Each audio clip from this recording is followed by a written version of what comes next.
3, 2, 1, Beyond Movement. Welcome back to another episode of Beyond Movement. I think that sounds better. That felt weird. That's okay. That felt weird. That's all right. Just got to get used to it. It's like anything for the first time. Just got to get outside my comfort zone. Okay. I want to talk about a little story, perhaps. This is a podcast, 3 steps to achieve perfection. Yes. In your work, in your life, in your family life. Who doesn't want to be perfect? Perfection. Okay, so I want to be perfect. Catch this. Oh my God, I hate that. I'm sorry. You're gonna bleep that later, like it's a No, bad I'm word. gonna leave it in there, and everyone can just. Okay, so I was at the swimming pool last week. Some guy found out that I was a personal trainer. I was talking to my dad. We're sitting in the hot tub, just talking to my dad, just shop talk. You know, I just can kind of go ramble on about fitness and health and wellness and stuff like that. And this guy's sitting there, and he's like, "Hey, you're a personal trainer?" And I'm like, "Yeah." And he's like, "Oh, do you work here?" And I'm like, "No." He was just kind of like he eavesdropped. He was by himself. Yeah. His kids and his wife were on the other, like, wherever. And he's like, "Oh, yeah, so, like, what's, and he started asking me sort advice, you know? The thing that sticks in my brain the most, though, was I was trying to preach to him about consistency, longevity. He was like, "Oh, we're trying to lose weight because we're going on vacation soon, you know, we're exercising, like, 7 days a week. We're going on vacation in 4 months from now." And I was like, "Well, first of all, I think your mistake is right there." I'm like, if you and the wife are trying to lose weight, I think you need to cut that 7 days of exercise down to 3 days and then have 3 days of a quality meal prep. Mm-hmm. And he's like, oh, well, you could tell. He wants to do the 7 days. To me, I think that's solid advice. Mm-hmm.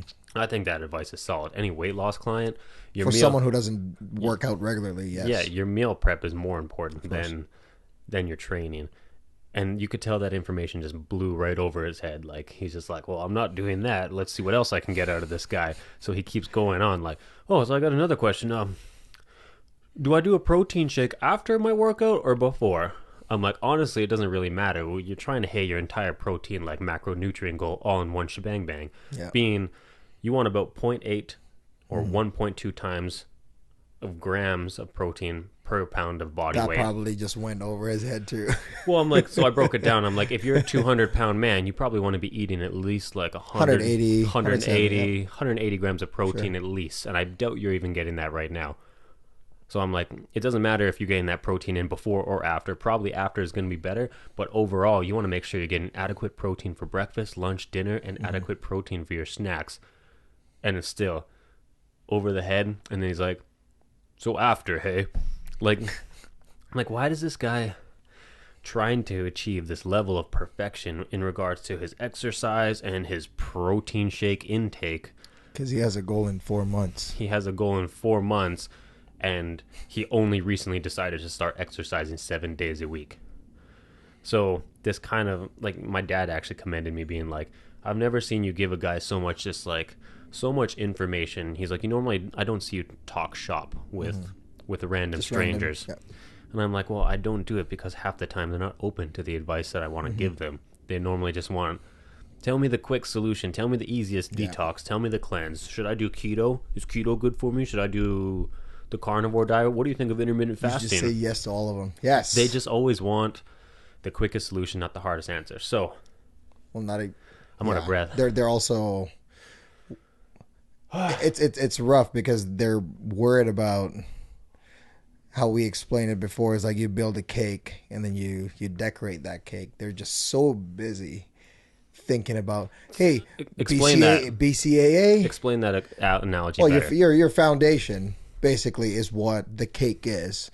Anything to make it more refined, more sellable, or whatever, just better, is like your design, your sprinkles, icing, whatever that is, right?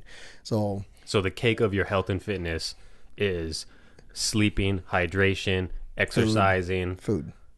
Yeah, it's all that good stuff. Yeah, that's your foundation. Your icing is your BCAAs, creatine, or glutamine, meal timing, and intermittent fasting or keto or whatever. It's all like this detox shake. So yeah, no one wants to hear the foundation. Yeah. So the point or the moral of the story with this conversation that I want to talk to you about is everyone is so so caught up in trying to achieve perfection. The 3 steps to achieving perfection. Step 1, you don't. Step 2, you just got to take some action. I don't even know what step 3 is because this was just a clickbait title. Yeah. No. Well, there's no way to be perfect.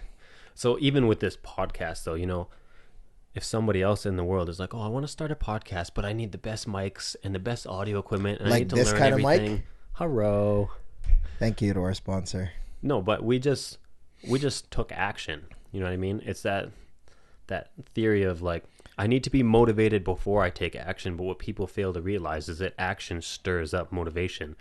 It's if you're already doing something, it's easier to get motivated because you're already in the process, already in the works. This podcast went from laptop web camera and no microphone to $100 microphone to a $400 audio recording device to $800 microphones and a $400 interface and better software, better equipment. It's slowly built itself up. We did not start at this kind of quality. No.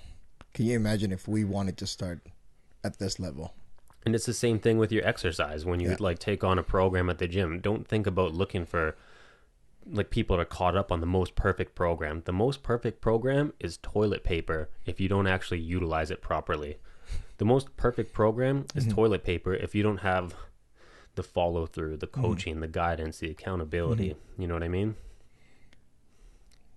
A lot of people just it always goes back to that. Well, what's the easiest way for me to get this done in the shortest amount of time with the least effort? I only want to coach if it's discounted. I'm only going to buy training if it's cheap and on sale. I'm only going to. But to go back to your point of like you just have to take action, it's so important because like if I use an analogy of a vehicle, right? It's easier to get to places when the car's moving.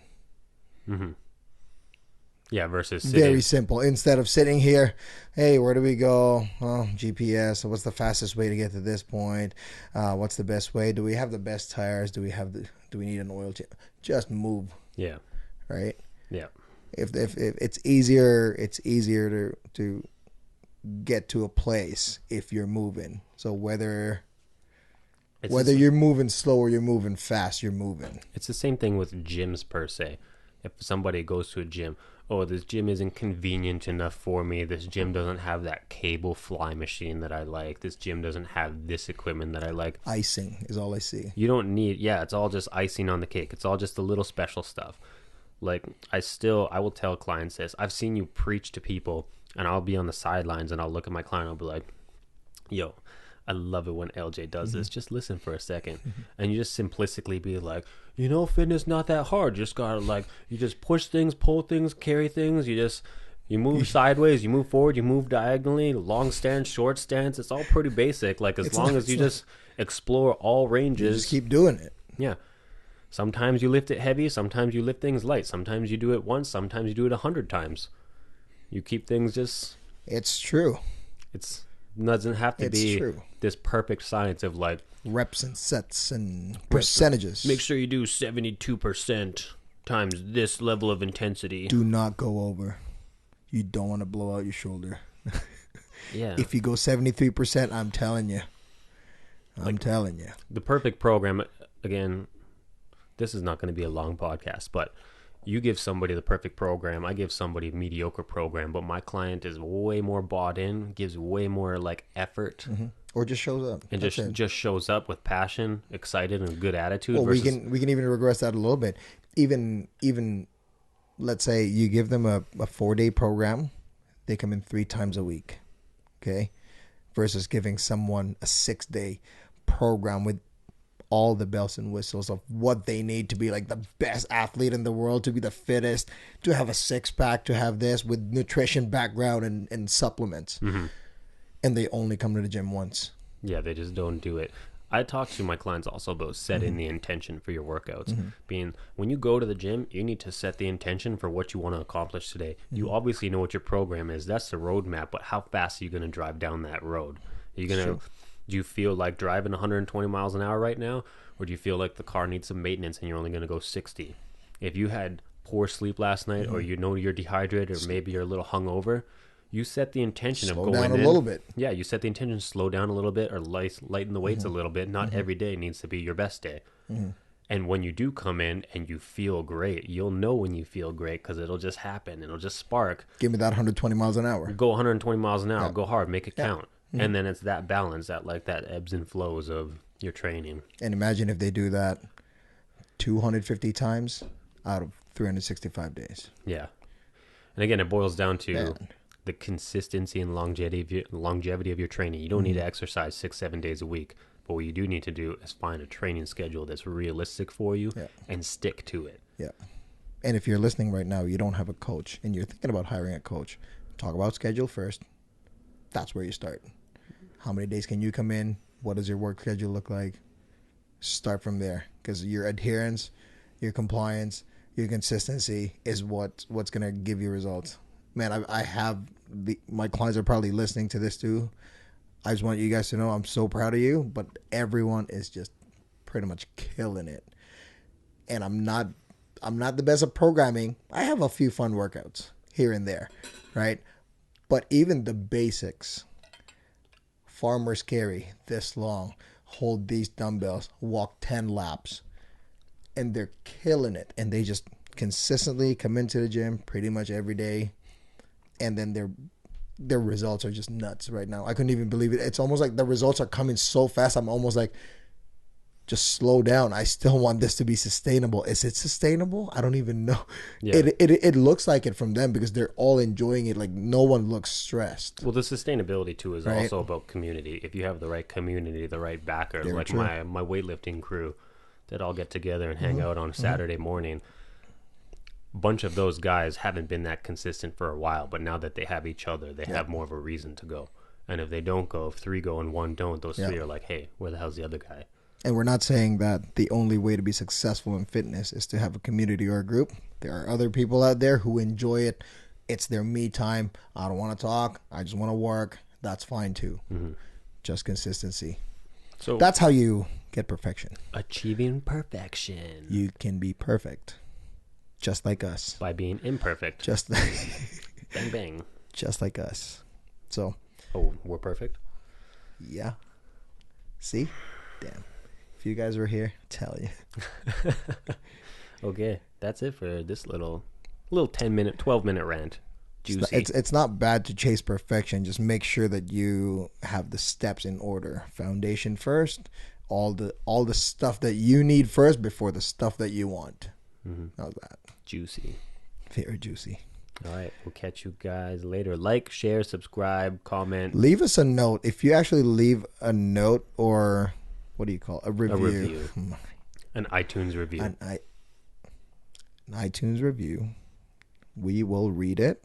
We will review your review. And if you want a shout out, we will give it to you. For $50. That's it. Just kidding. It's easy. Pretty Just kidding. pretty affordable. Okay, we'll catch you guys later. Thank you guys for listening. Have a great day.